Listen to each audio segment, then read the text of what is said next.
Mis amados hermanos, muy buenas noches. Ustedes son bienvenidos a esta serie, El Santuario, la Sombra de la Cruz. Hoy avanzaremos en el conocimiento de el Templo de Salomón. Y antes de ello, pidamos la bendición del Espíritu Santo. Padre, te damos las gracias por todas las bendiciones recibidas en el transcurso de este día. Gracias por este momento feliz en el cual podemos dedicar unos minutos a estudiar tu santa palabra. Espíritu de Dios, sé tú nuestro maestro. Lo rogamos en el nombre amado del Señor Jesucristo. Amén. Amén. Y bien, mis hermanos, tal como habíamos anunciado hace una semana, vamos entonces a la tercera parte del Templo de Salomón. Todavía nos quedan dos partes más fuera de la de hoy. El próximo capítulo estaremos hablando de la dedicación del templo y finalmente hablaremos de cómo se perdió, se destruyó este templo de Salomón. Más adelante hablaremos del templo de Zorobabel, del templo de Herodes, de la destrucción del templo en el año 70 y después entraremos en temas del santuario y lo que tiene que ver con Cristo Jesús. Bien, en nuestro último capítulo, nuestra última parte, la segunda parte del Templo de Salomón, estuvimos estudiando respecto a los muebles del atrio. Vimos cómo Salomón mandó elaborar una fuente enorme, en la que habían miles de litros de agua, y era tan pesado esto que fue necesario colocarla sobre 12 bueyes de bronce. 4 miraban hacia el este, 4 hacia el occidente, 4 hacia el sur y 4 hacia el norte. Y había 10 pequeñas fuentes, 5 a cada lado. Y claro, el suministro mayor estaba en lo que ellos llamaron la mar. Así llamaron a la fuente grande, enorme, que fue muy hermosa, realmente hermosa, llena de grabados, sus bordes hermosísimos. Y vimos también que en este atrio estaba el altar del holocausto, un altar 4 veces más grande que el del santuario. Y este altar obviamente estaba sobre una plataforma, había que escalar para llegar allá y los sacerdotes poder entonces oficiar. Y obviamente ya el pueblo había crecido mucho, no era tanto como fue en el desierto y era necesario tener un altar de holocausto bastante grande. Vale la pena mencionar que los artículos que hay aquí en el atrio son de bronce, mientras todo lo que hay dentro del templo es de oro, originalmente en piedra y chapados en madera de cedro, algunos pisos en ciprés, pero todo enchapado a su vez en oro. Increíble, tremendo. Vimos los gastos de miles de billones de pesos, lo que sería construir un templo como el que construyó Salomón. Bien, veamos un video Hay en por lo el cual menos dos podemos personas. nosotros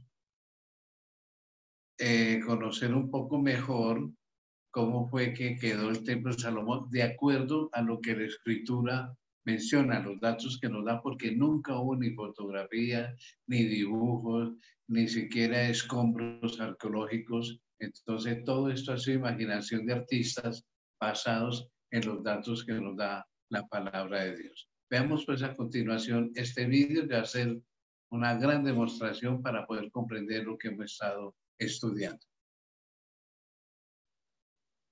Hay por lo menos dos personas importantes que podemos asociar a este templo. David, el rey David, quien hizo los preparativos del templo, y Salomón, el rey Salomón, quien llevó a cabo la construcción del templo. Cuando uno piensa en David, uno piensa en un hombre que estuvo asociado a las batallas, el sufrimiento y la persecución en los tiempos de Saúl. Fue Dios que le dijo a David que había derramado mucha sangre por las batallas que había peleado. David peleó contra el gigante y lo venció. Fue David que sufrió la persecución, fue David que fue traicionado por su íntimo amigo. En ese sentido, David es una figura del Señor Jesucristo en su primera venida, quien fue rechazado, conocido como el varón de dolores, despreciado y desechado entre los hombres, y crucificado en una cruz, traicionado por uno de sus discípulos. Murió en la cruz del Calvario para derramar su sangre, ofreciendo el sacrificio por los pecados.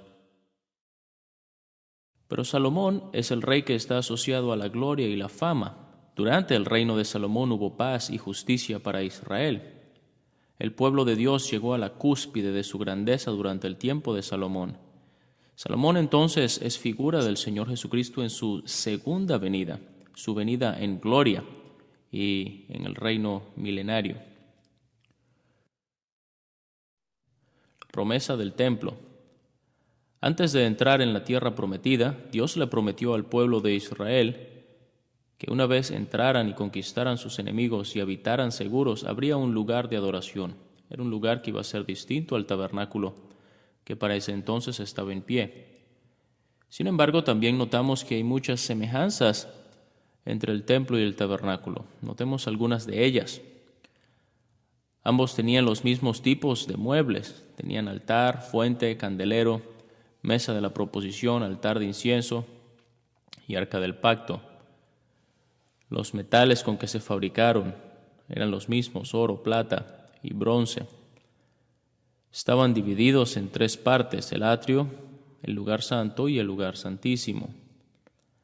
Allí también vamos a notar que hay diferencias en los atrios. Ambos tenían las mismas funciones. Eran para ofrecer los sacrificios, el incienso, el pan de la proposición, las lámparas del alumbrado, la celebración de las fiestas solemnes de Jehová, entre otras cosas. También existen algunas diferencias entre el tabernáculo y el templo. El tabernáculo era una tienda temporal, mientras que el templo era un edificio permanente. El tabernáculo tenía un atrio. El templo tenía 3 atrios. El tabernáculo no tenía fundamentos. El templo usaba piedras grandes y costosas para el fundamento. No habían ventanas en el tabernáculo. El templo tenía ventanas. El tabernáculo tenía un candelero y una mesa. El templo tenía 10 candeleros y 10 mesas para los panes. No se mencionan cantores, ni instrumentos, ni porteros en el tabernáculo, pero en el templo habían cantores, porteros, habían instrumentos también. Pudiéramos mencionar otras semejanzas y otras diferencias. El tabernáculo nos da la idea de algo que era temporal. Era ideal para la peregrinación del pueblo de Israel por el desierto.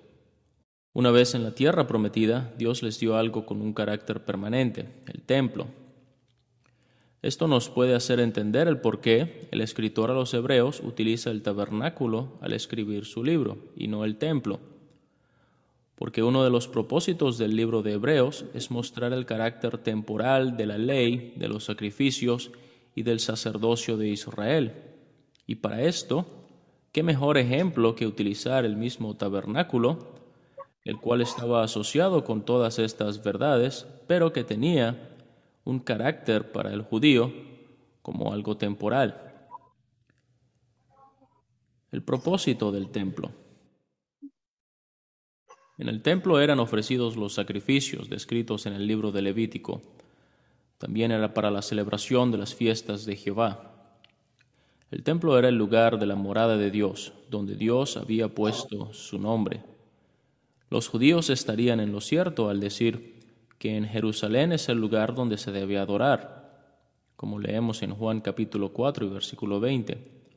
Aunque el Señor Jesús enseñó en esa misma oportunidad en cuanto a nosotros: la hora viene y ahora es, cuando los verdaderos adoradores adorarán al Padre en espíritu y en verdad, porque también el Padre tales adoradores busca que le adoren.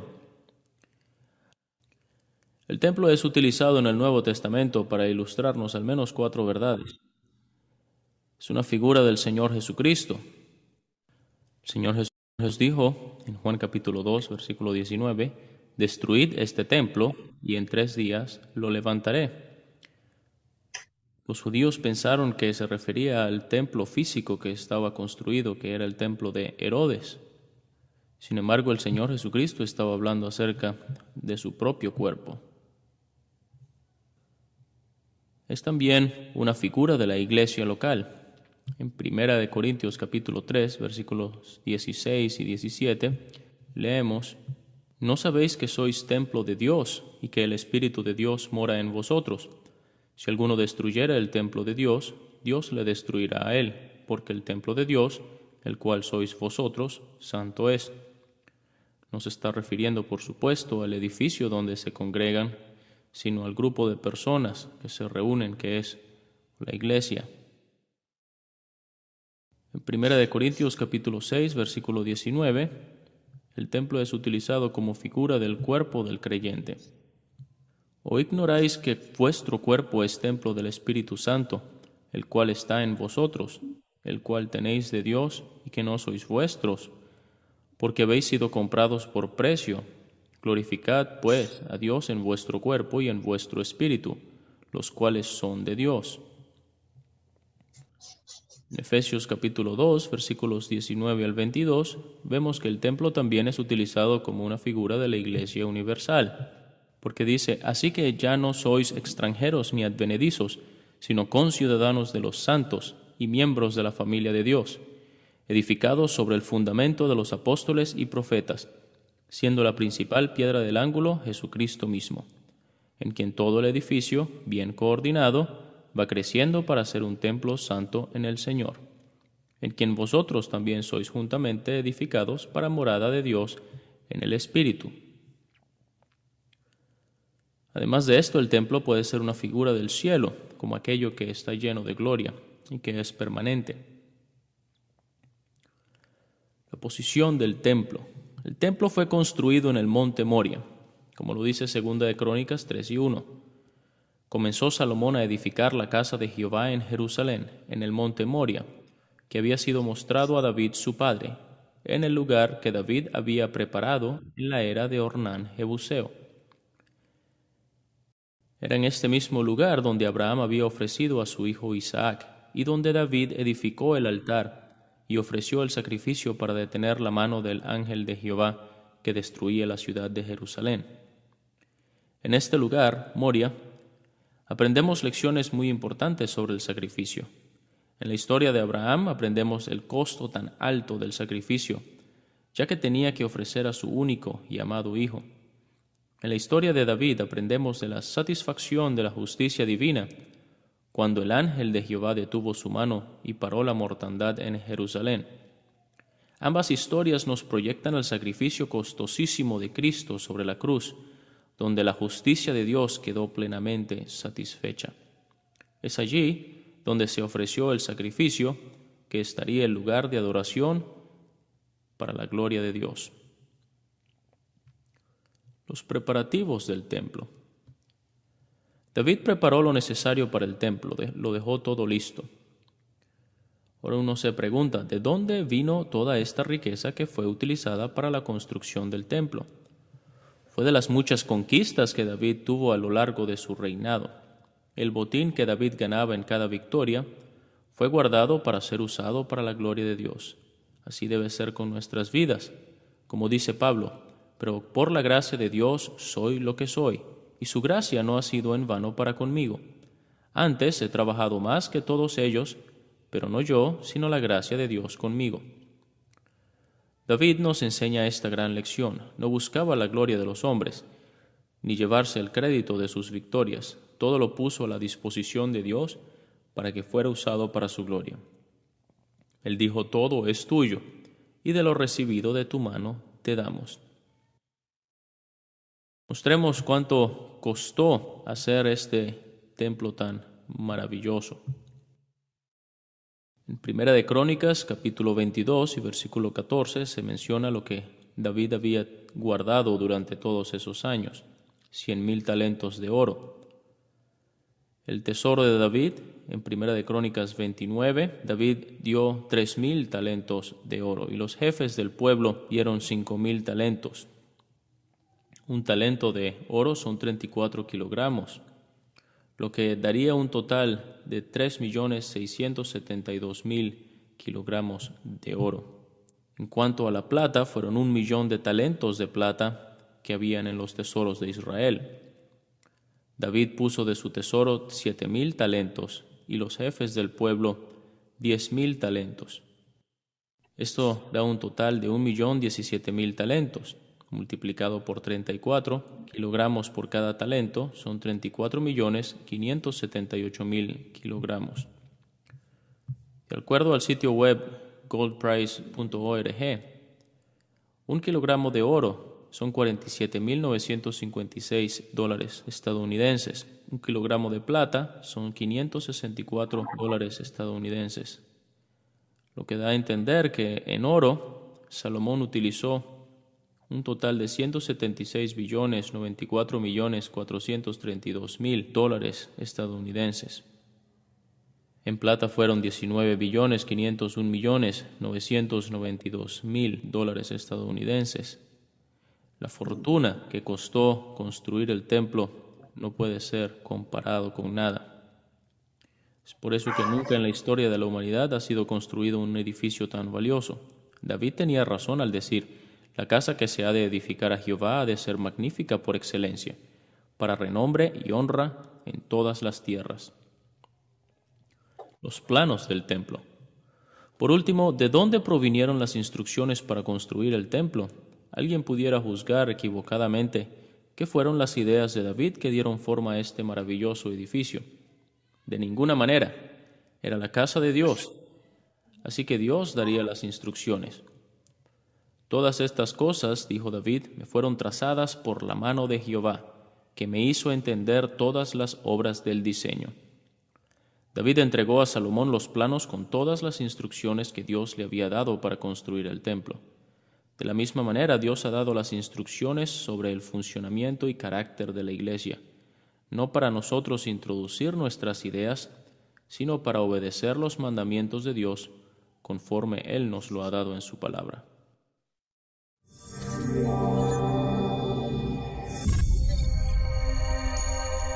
Hay por lo menos 2 personas importantes que... Bien, hemos podido observar desde otro punto de vista la descripción del templo de Salomón, como lo hemos estudiado en temas anteriores, pero esto nos ayuda a tener visión gráfica de lo que pudo haber sido. Hablemos entonces de los atrios del templo. Y ustedes dirán, ¿atrios? Sí, el tabernáculo tenía un solo atrio, pero este templo vamos a encontrar que tiene 3 atrios. Y cuando estudiemos el templo de Zorobabel y el templo de Herodes, vamos a ver que tenían también varios atrios con varias funciones. Una gran cantidad de los acontecimientos asociados al templo, registrados tanto en el Antiguo como en el Nuevo Testamento, tuvieron lugar en los atrios del templo. La descripción que se nos da de los atrios es bastante breve, sin embargo, son de gran importancia. Tanto así que el salmista dice: mejor es un día en los atrios que 1000 fuera de ellos. Salmo 84, 10. Y claro, en los atrios era donde llegaba el pueblo, donde llegaban las gentes. ¿Había algunas restricciones para algunos de los atrios? Por supuesto que sí, las había, claro que sí. Veamos, a diferencia del tabernáculo, donde había un solo atrio, el templo tenía 3 atrios. Esto lo leemos en 2 Crónicas 4:9, en donde dice: también hizo el atrio de los sacerdotes y el gran atrio y las portadas del atrio, y cubrió de bronce las puertas de ellas. Luego tenemos que en Primera de Reyes 6:36, la palabra de Dios dice: edificó el atrio interior de 3 hileras de piedras labradas y de una hilera de vigas de cedro, de manera que el templo tenía 3 atrios, el templo de Salomón. El gran atrio, el atrio de los sacerdotes y el atrio interior en donde estaba el altar de bronce, la fuente de bronce. Entonces, nótese, el gran atrio es donde llegaba toda la multitud. Después, el atrio y los sacerdotes, solo ellos podían entrar ahí. Y el atrio interior, en donde está el altar del holocausto, las fuentes, que son 10, y la gran mar, que era una fuente enorme, de gran tamaño. Veámoslo en este gráfico, como los artistas han imaginado que debió ser los 3 atrios en el templo de Salomón. Noten allá, cerca del templo, está el atrio interior. Enseguida sigue el atrio de los sacerdotes. Y después el gran atrio en donde entraba todo el pueblo. En los tiempos de Salomón, mujeres, hombres, extranjeros, todos podían estar en ese atrio. No había diferencia, como veremos que en el templo de Herodes, en los tiempos de Cristo, en el tiempo de los apóstoles, sí habían algunas cuantas restricciones. Pero aquí ya con el templo de Salomón no hay ningún problema. Veamos entonces con la ayuda de un vídeo un poco mejor en detalle esto de los atrios del templo de Salomón. Sigamos con nuestros estudios acerca del templo y en esta ocasión vamos a estar estudiando los atrios y los aposentos que Salomón puso allí en el templo. Una gran cantidad de los acontecimientos asociados al templo, registrados tanto en el Antiguo como en el Nuevo Testamento, tuvieron lugar en los atrios del templo. La descripción que se nos da de los atrios es bastante breve. Sin embargo, son de gran importancia, tanto así que el salmista dice: «Mejor es un día en tus atrios que 1000 fuera de ellos». Los atrios del templo. A diferencia del tabernáculo, donde había un solo atrio, el templo tenía 3 atrios. Leemos en 2 de Crónicas, capítulo 4, versículo 8, que también hizo el atrio de los sacerdotes y el gran atrio, y las portadas del atrio, y cubrió de bronce las puertas de ellas. Luego tenemos en 1 de Reyes 6, versículo 36, edificó el atrio interior de 3 hileras de piedras labradas y de una hilera de vigas de cedro. De manera que el templo tenía estos 3 atrios: el gran atrio, el atrio de los sacerdotes y el atrio interior, que era donde estaba el altar de bronce. Descripción de los atrios. El Espíritu Santo no nos indica muchos detalles sobre la forma y las dimensiones de estos atrios. Algunos han sugerido que tenía la forma y dimensiones de los atrios descritos en Ezequiel capítulo 43. O también pudieron haber tenido la forma descrita para el atrio del tabernáculo. De cualquier manera, tenemos lecciones que aprender con lo que se nos dice en las Escrituras. La entrada principal, al igual que el tabernáculo, daba hacia el este. Cuando Dios echó a Adán y Eva del Edén, ellos salieron por el este, colocando Dios querubines con una espada encendida para impedir la entrada a la presencia de Dios. De manera que al dar Dios las instrucciones para el tabernáculo y también para el templo, el camino para la presencia de Dios es en sentido contrario al que trazaron Adán y Eva, comenzando desde el este e introduciéndose hacia el oeste. Las puertas de los atrios eran cubiertas de bronce. Nos hace pensar en el Salmo 118 y versículo 19, donde dice: «Abridme las puertas de la justicia, entraré por ellas, alabaré a Jah». El bronce nos simboliza la justicia divina, el juicio de Dios satisfecho. Está relacionado al material del altar del sacrificio, figura de la obra de la cruz, donde el Salvador satisfizo la justicia de Dios para darnos entrada a su presencia. Los muros de los atrios consistían en 3 hileras de piedras y una hilera de vigas de cedro. Esto nos hace ver que no eran muros muy altos, sino que permitirían ver la gloria del templo incluso desde afuera. Función de los atrios. Los atrios no fueron hechos con el fin de excluir personas, sino más bien con la finalidad de establecer orden en la casa de Dios. Asimismo, Dios ha dado diferentes responsabilidades y actividades a cada miembro en una iglesia local, no con el fin de excluir personas de su servicio, sino más bien que Dios establece el orden en su casa. El gran atrio.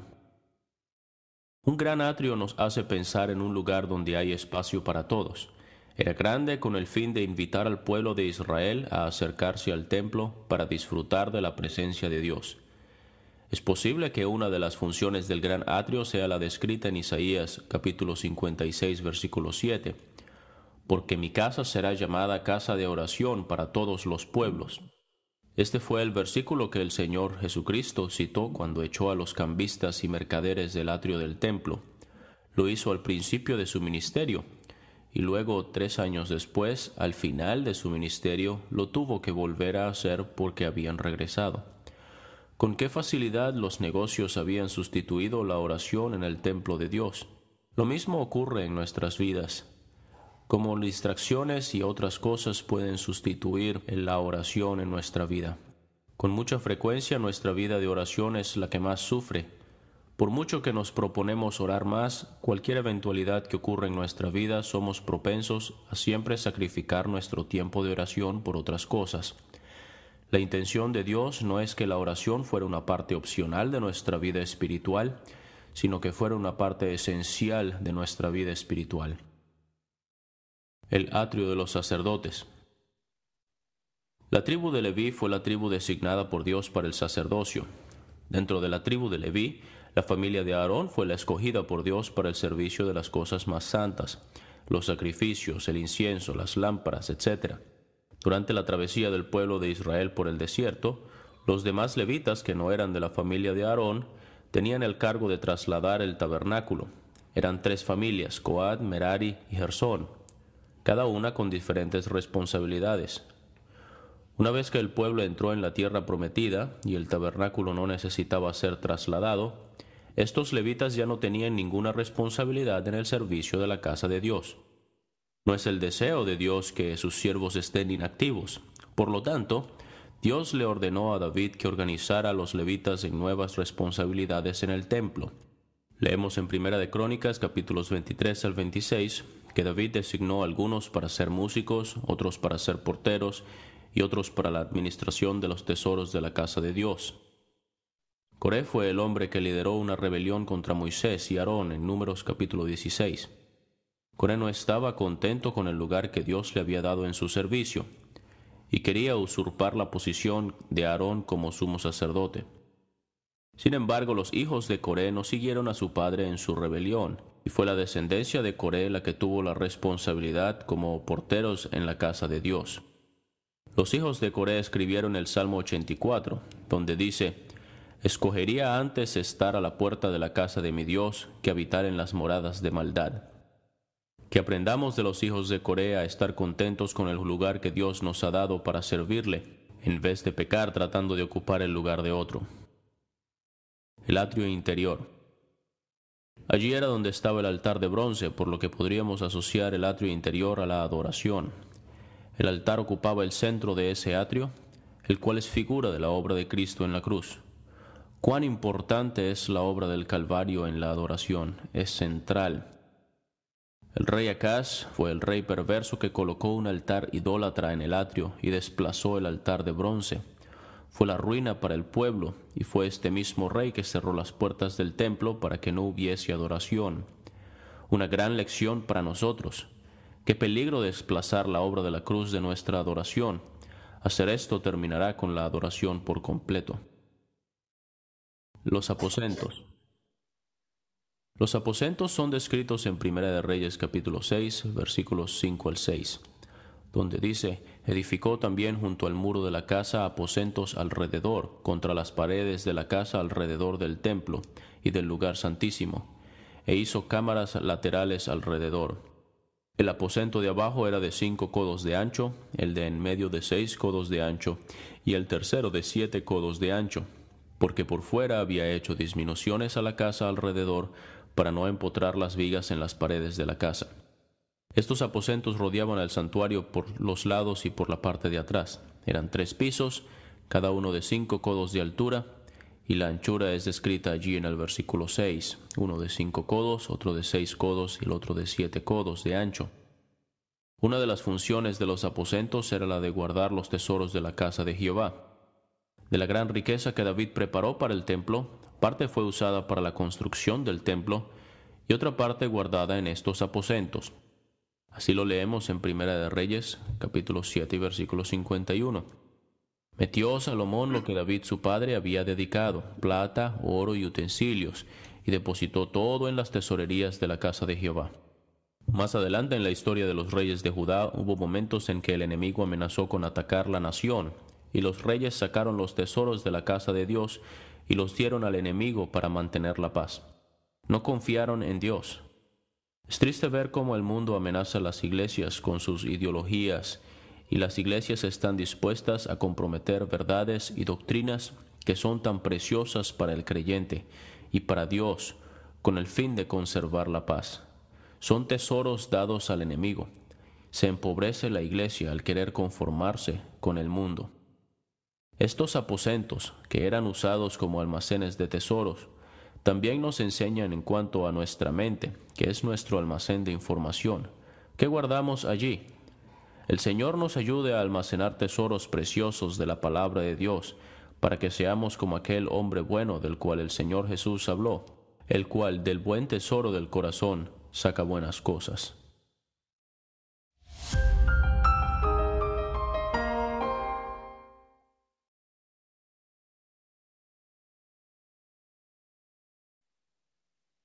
Bien, agradecemos mucho a la denominación Salvo por Gracia por la utilización de estos vídeos que nos ayudan bastante a entender lo que fue el templo de Salomón.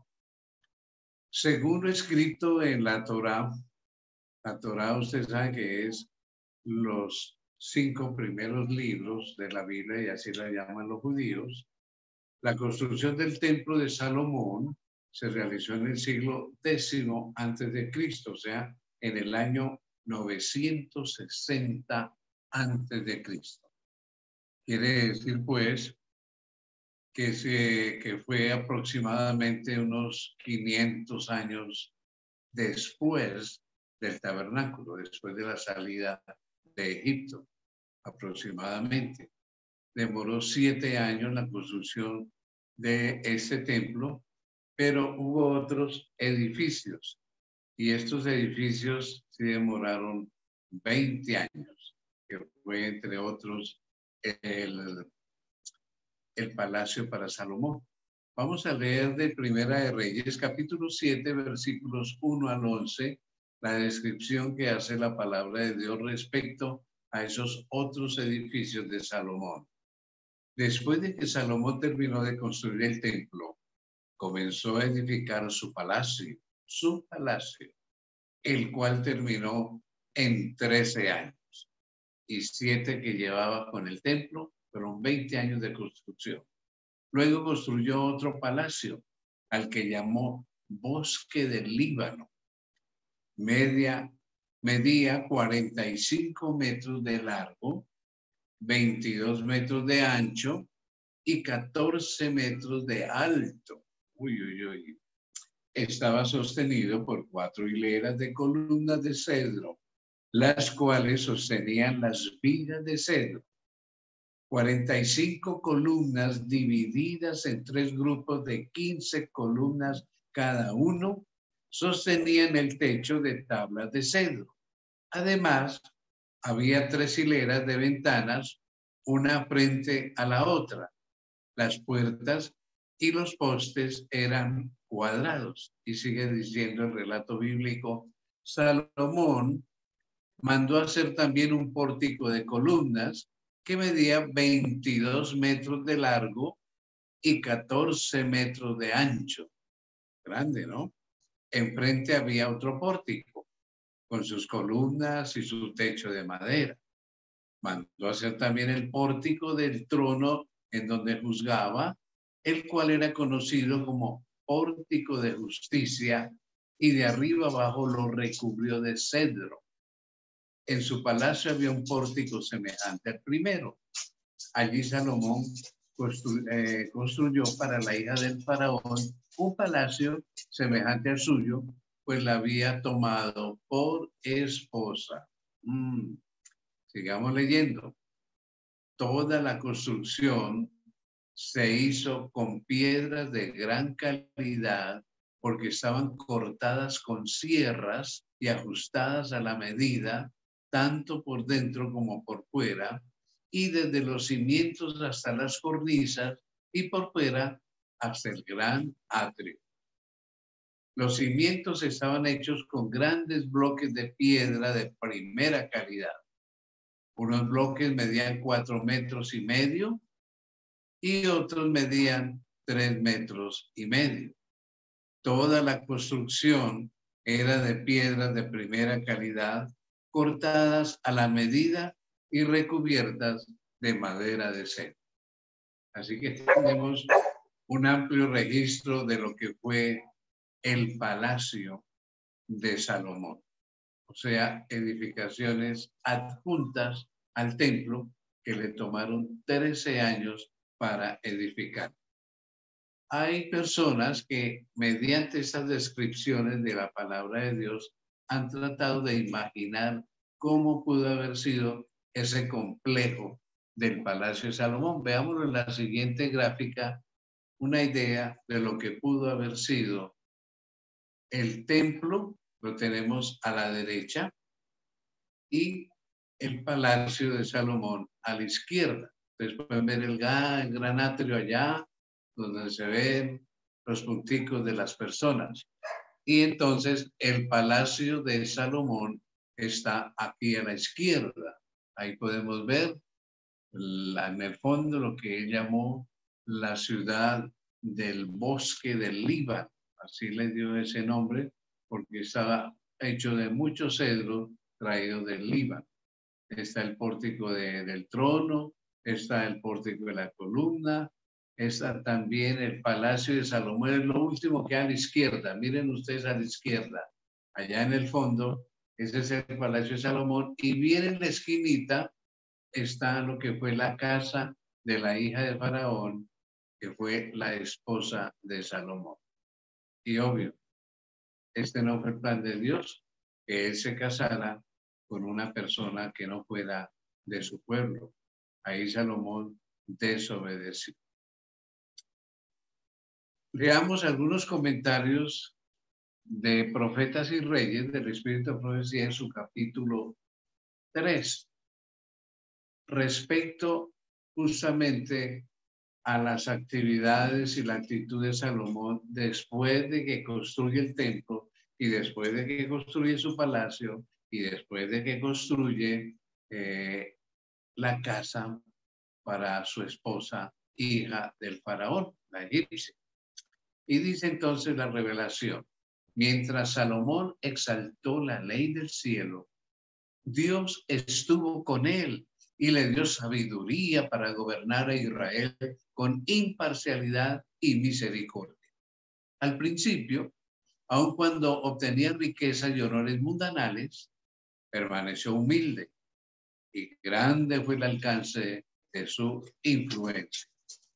Y Salomón, dice Primera de Reyes 4, 21, 24 y 25, y Salomón señoreaba sobre todos los reinos, desde el río Éufrates, imagínense allá en Mesopotamia, de la tierra de los filisteos hasta el término de Egipto. Tremendo, ¿no? O sea que abarcaba hasta la península del Sinaí. Tuvo paz por todos lados en derredor suyo. Y Judá e Israel vivían seguros, cada uno debajo de su parra de uvas y debajo de su higuera, todos los días de Salomón, para decir que el pueblo vivía en paz, bien alimentadito, bien cuidadito. Sigamos leyendo de Profetas y Reyes el capítulo 3. Pero después de un amanecer muy promisorio, su vida quedó obscurecida por la apostasía. Ay, ay, ay.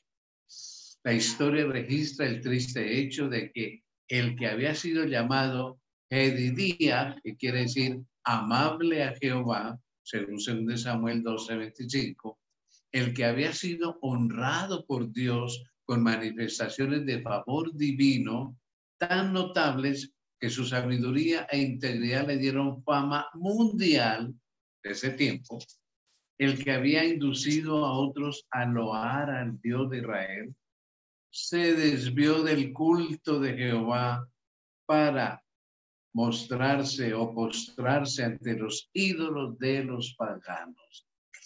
Increíble, pero cierto. Y seguimos leyendo. Por el relato bíblico sabemos que el enemigo tuvo éxito en ese esfuerzo. Y Salomón hizo parentesco con Faraón, rey de Egipto, porque tomó la hija de Faraón y trájola a la ciudad de David. Primera de Reyes 3:1. Desde un punto de vista humano, este casamiento, aunque contrariaba las enseñanzas de la ley de Dios, pareció resultar en una bendición porque la esposa pagana de Salomón se convirtió y participaba con él en el culto del verdadero Dios.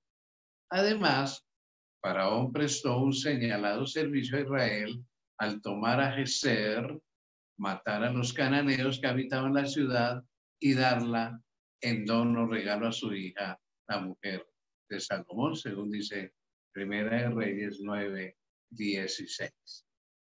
Hasta ahora todo pinta más o menos. Sigamos el relato de Profetas y Reyes en su capítulo 3.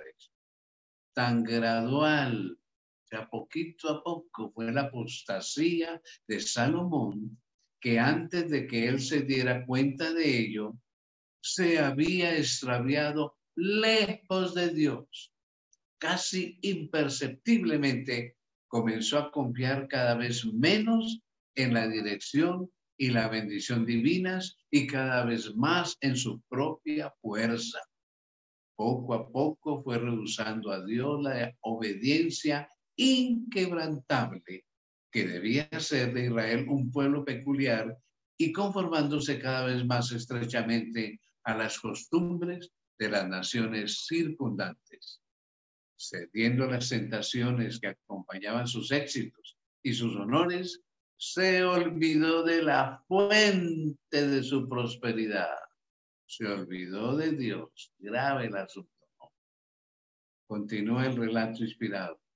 Sus mujeres ejercieron una influencia poderosa sobre él y gradualmente le indujeron a participar de su culto.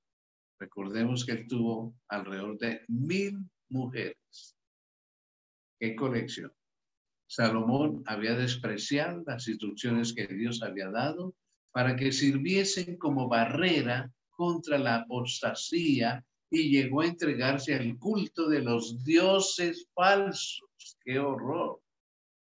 Dice Primera de Reyes 11:4-5, y ya que Salomón era viejo, sus mujeres inclinaron su corazón tras dioses ajenos y su corazón no era perfecto con Jehová su Dios, como el corazón de su padre David, porque Salomón siguió a Astarot, diosa de los sidonios, y a Milcom, abominación de los amonitas. ¿Cómo les parece? Ay, no, increíble. En el próximo tema que vamos a ver, la dedicación del templo, veremos el contraste de lo que era Salomón y de lo que se describe ahora que llegó a ser. Sigue diciendo Profetas y Reyes, los cristianos, ya haciendo una aplicación a nosotros, los cristianos deben mantenerse distintos y separados del mundo, de su espíritu y de su influencia. Dios tiene pleno poder para guardarnos en el mundo, pero no debemos formar parte de él, del mundo. Estamos en el mundo, pero no somos del mundo. El amor de Dios no es incierto ni fluctuante. Él vela siempre sobre sus hijos con un cuidado inconmensurable, pero requiere una fidelidad indivisa. Fidelidad indivisa. Ninguno puede servir a dos señores, porque o aborrecerá al uno y amará al otro, o se llegará al uno y menospreciará al otro. No podéis servir a Dios y a Mamón, dijo Jesús en Mateo 6:24. Mis queridos amigos y hermanos, después de ver estas grandiosidades que construyó Salomón, de ver cómo el comienzo fue tan fiel y Dios lo dotó de tantos dones y sabiduría, tener que ver que su vida va a tomar un cauce tan tremendo. Es más, a mí me llamó la atención una frase, no coloqué ese párrafo aquí, pero hay una frase del Espíritu Profecía donde dice que adoptó formas y maneras afeminadas. Se cansó de tantas mujeres que llegó al otro extremo. Increíble, el hombre más sabio de la tierra, un hombre que amaba a Dios sobre todas las cosas. Sorprendente. Es el plan de Dios, que no se nos olvide jamás quién es nuestro Creador, quién es nuestro Salvador, quién es nuestro sustentador. Esta noche, para cerrar nuestro estudio, Jesús nos dice lo siguiente, corto pero al punto. En la prosperidad y en la pobreza, deseo bendecirte y enseñarte a depender de mí. Sé fiel y tendrás mi bendición. Qué lindo. Lo repito. En la prosperidad y en la pobreza, deseo bendecirte y enseñarte a depender de mí. Sé fiel y tendrás mi bendición. Y así sea para cada uno de nosotros. Y bien, como es nuestra costumbre, vamos a otorgar algunos minutos por si hay preguntas, hay inquietudes o aportes, también los recibimos. Así que si alguno de ustedes tiene alguna pregunta, puede prender su micrófono y formular su respectiva pregunta.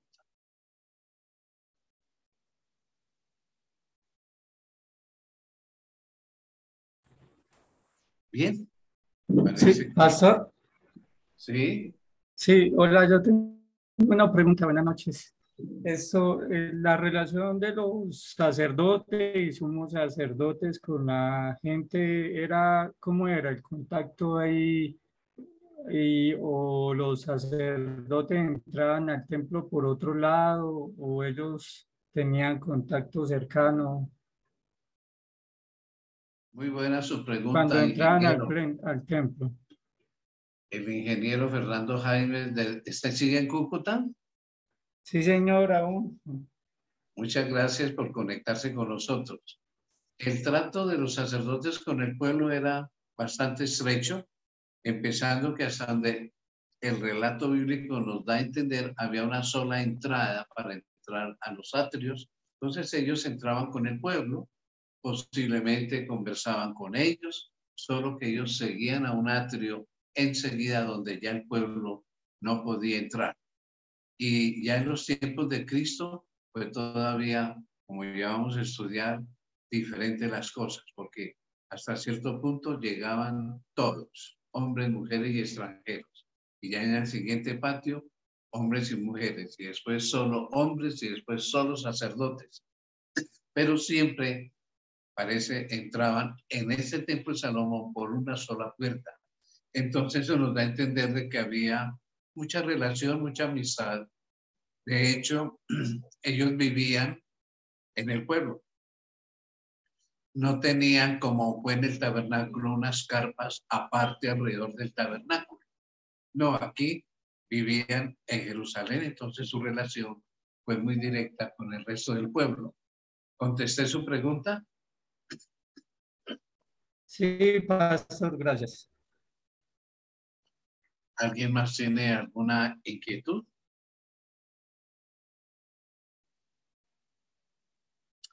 Bien, entonces vamos a dar gracias a Dios por el estudio de esta noche. Nuestro Dios, nuestro Padre Celestial, muchas gracias por las orientaciones de tu palabra, enriquece nuestros conocimientos, pero sobre todo, que aprendamos las lecciones de tus hijos, los que han sido fieles, pero los que han tenido debilidades, para que nosotros no caigamos en los mismos aspectos que ellos cayeron. Por favor, manténnos fieles, Espíritu de Dios. Lo rogamos en el santo nombre de Jesús. Amén. Amén. Queremos invitarles a nuestro próximo tema. El Templo de Salomón, parte 4. Vamos a estar hablando de la dedicación del templo. Fue algo espectacular. Un mundial de fútbol en su apertura es nada, lo que fue la dedicación del templo. Algo extraordinario de verdad. Así que no perdamos nuestro próximo tema el próximo domingo.